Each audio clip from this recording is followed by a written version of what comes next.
Louis Ritson suffers his second professional defeat, or second official professional defeat.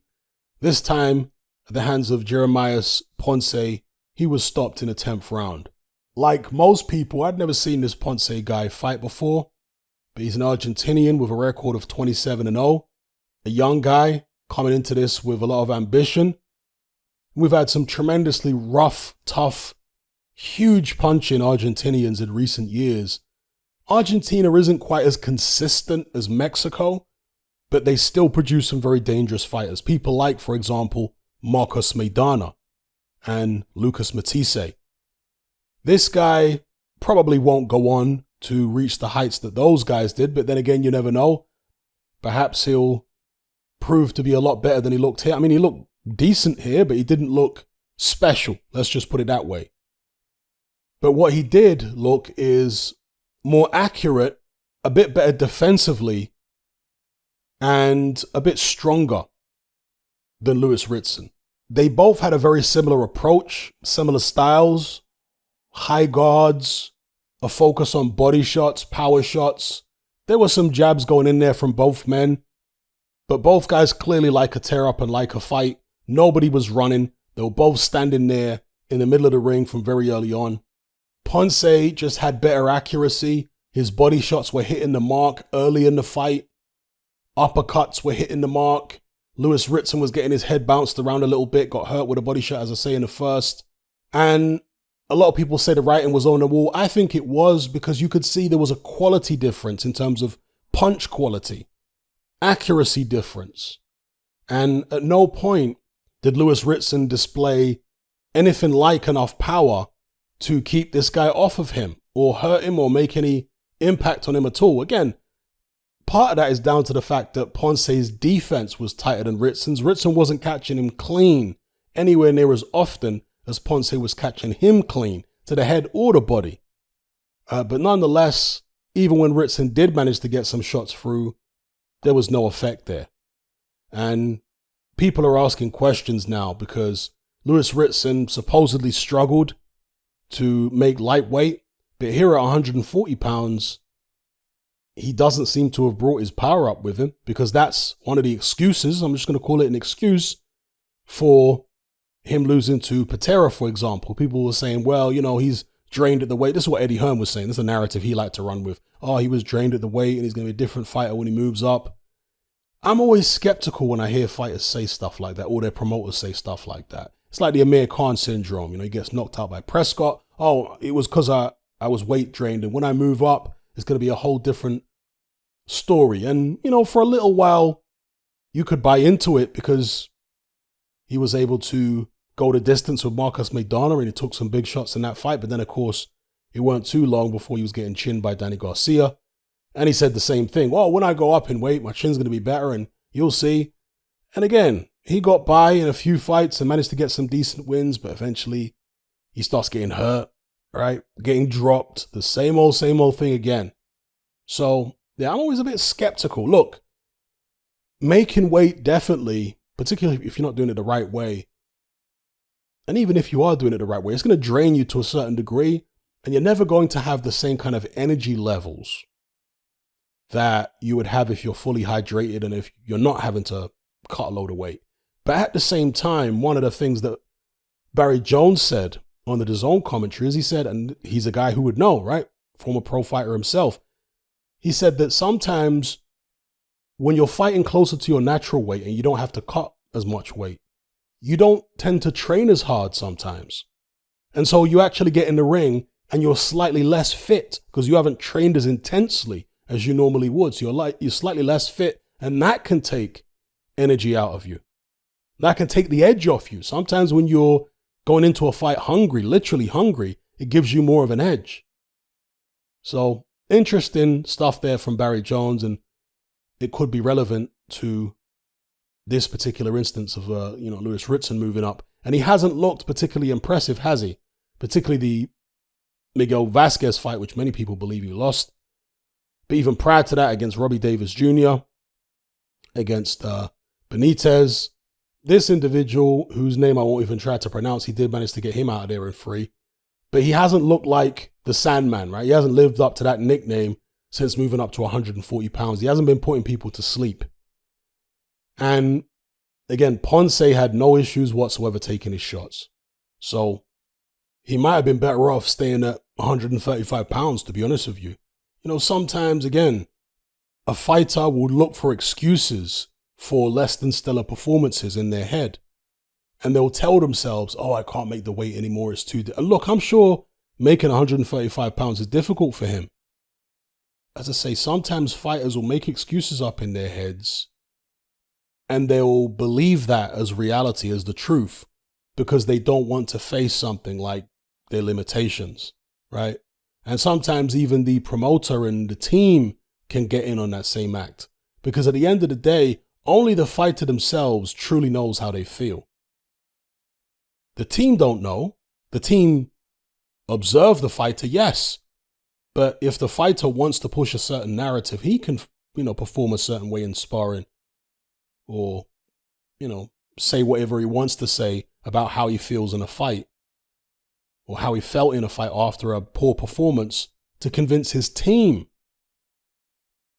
as well as convince himself or try to lie to himself. So, yeah, look, there are many instances where a fighter absolutely needs to move up in weight and where it would actually become dangerous, them staying at a particular weight class. But in Lewis Ritson's case, I'm not so sure. Because 135 pounds, there was more spite in the... And obviously, as you move up, it's going to be more difficult for you to actually land the clean punches necessary to hurt guys and take them out. But be that as it may, he had a size advantage over a lot of people at 135 pounds, which he's not going to have so much at 140 pounds. And as I say, Ponce, from early on, had no issues with Ritson's power. He was the more accurate guy. He just did what Ritson did, but did it better. The British fighters who have a similar style or a similar approach to the typical quote-unquote Mexican, Argentinian, or South American style, they are usually not quite as fluid as those South American guys, not quite as physically relaxed. They're a bit more tight, a bit stiffer, not quite the well-oiled machine that Ponce was, for example. Just had that bit of extra fluidity, bit of extra relaxation in the shoulders. The shots just flow a bit better than Ritson's shots do. And there were also certain subtleties. So there was a move that Ponce was using all the way through the fight, which is a similar idea to what Josh Taylor did against Ramirez, where Josh Taylor was able to score the second knockdown with the uppercut, where he basically tricked Ramirez into thinking that they were in a clinch and they were going to wait for the referee to call break. The referee pulled a hand away, and that was enough for Ramirez to relax and think, okay, I'm safe now. But no, you're not. Josh Taylor then landed the uppercut when Ramirez lost concentration for a split second. Well, Ponce did something similar here against Ritson. A different execution, but the same idea, where up close, he would put his head on Ritson's chest, sometimes on his waist, right on his belly. And he would put his left arm out as if to allow Ritson to clinch his left arm. And from that position, Ritson would then think, okay, he's just going to clinch me here. We're going to be okay. But no, you're not going to be okay. Because once Ponce felt Ritson relax, once he'd lulled him into a full sense of security, he then came upstairs with a right uppercut. He repeated that move throughout the bout, which was a nice little subtle thing he was doing. And it's these things in boxing which you will encounter more as you move up through the levels. At the lower levels, you can encounter guys who hit very hard. You can encounter guys who have good hand speed, who are athletically gifted. But they usually don't have the boxing IQ or they may not have the heart, the punch resistance. Although there are guys at the top level that don't have punch resistance or particularly great punch resistance, but they have other things that compensate for it. But one of the things you usually won't find so much at the lower levels are those subtle little moves. And in boxing, particularly once you get up there to the elite levels of the sport, these guys know so many little tricks, which by themselves don't seem significant. But when you put it all together with all the other little tricks they've learned over their careers, it makes all the difference. So that was an example of it with Ponce just pulling that little move on the inside, which consistently allowed him to land this right uppercut. Not that Ponce is top level or elite or anything like that. I mean, it remains to be seen how good he is and how far he can go. The point I'm making is he was clearly a level or two above Ritson. And these South American guys, honestly, if you're going to put, I'm not trying to be disrespectful here, but a run-of-the-mill, stereotypical British fighter, which is what Ritson is, in against one of these South American guys, there better be something substantial on the table as an incentive for doing so. And I understand this was some kind of eliminator, but Ritson himself said he doesn't really want to fight Josh Taylor.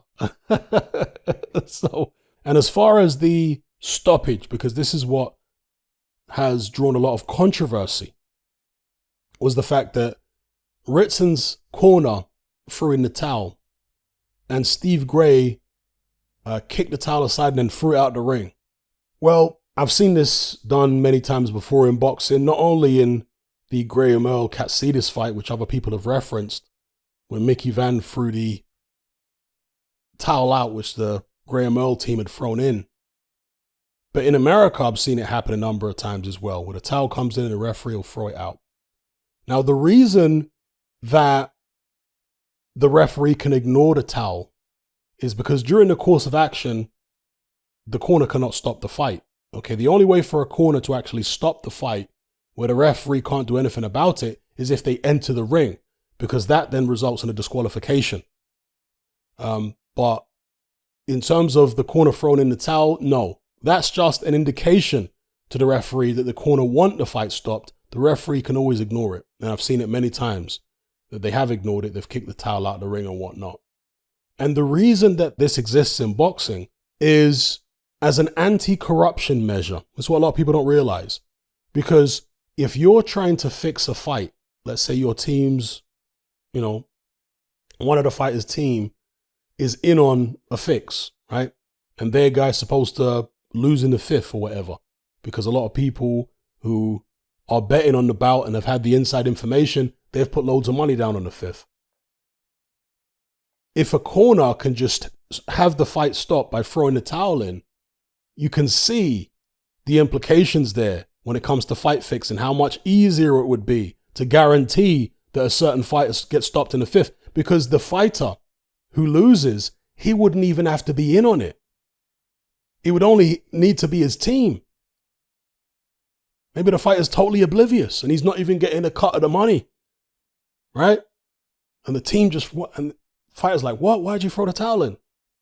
So this is the reason why they leave it at the referee's discretion, whether he wants to pay attention to that towel or not.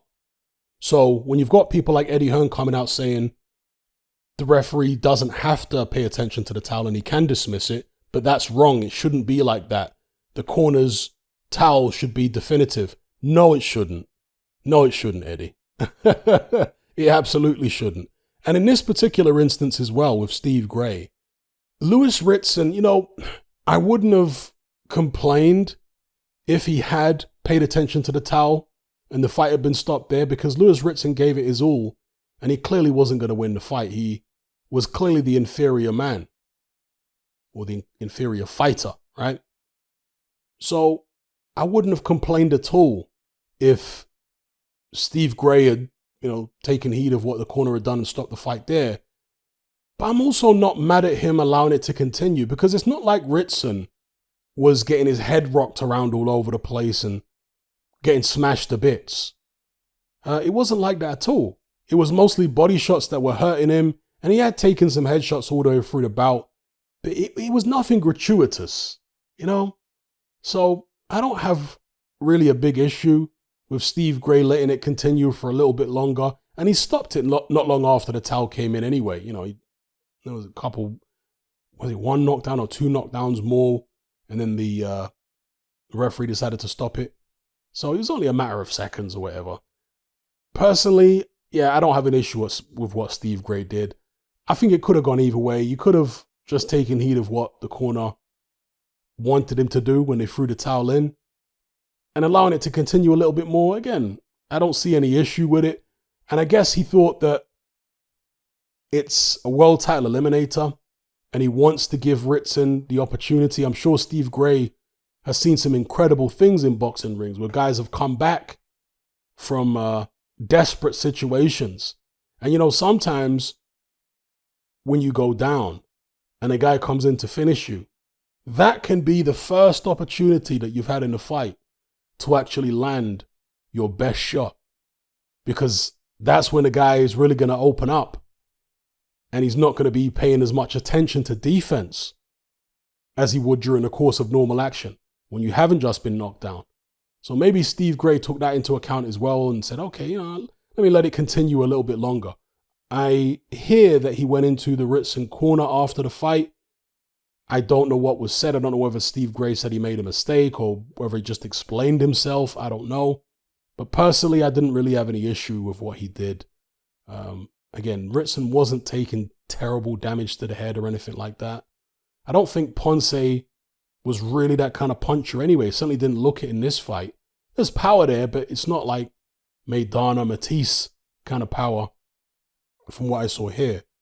So, and look, fighters can get seriously hurt in the ring, and it's not always against massive punches. In fact, it's often the case that when a fighter suffers a serious injury, it's in a long, grueling fight would have taken a lot of punches rather than, let's say, a 4 or 5 round fight where they get hit with a few big shots and get knocked out cold. So I am fully aware of this, having watched boxing over the decades. But a referee's job is very difficult. I personally, just going on a case-by-case basis, looking at Lewis Ritson, his body language, punishment he had taken over the fight, it was nothing crazy. I can't grumble with what Steve Gray did. That's my take on it. Let me know your take in the comments below. As far as where Lewis Ritson goes from here, I don't know. And I'm not particularly interested. I don't want to sound horrible or anything, but yeah, Lewis Ritson's had some entertaining performances back down at 135 pounds. But since moving up, I've been very nonplussed by the way he's looked. I really haven't been following him that closely.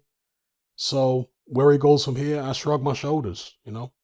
Maybe some of you guys out there are a lot more entertained by him than I am. And if that's the case, then please leave comments below and let me know how you feel in terms of where you think he should go from here. All right?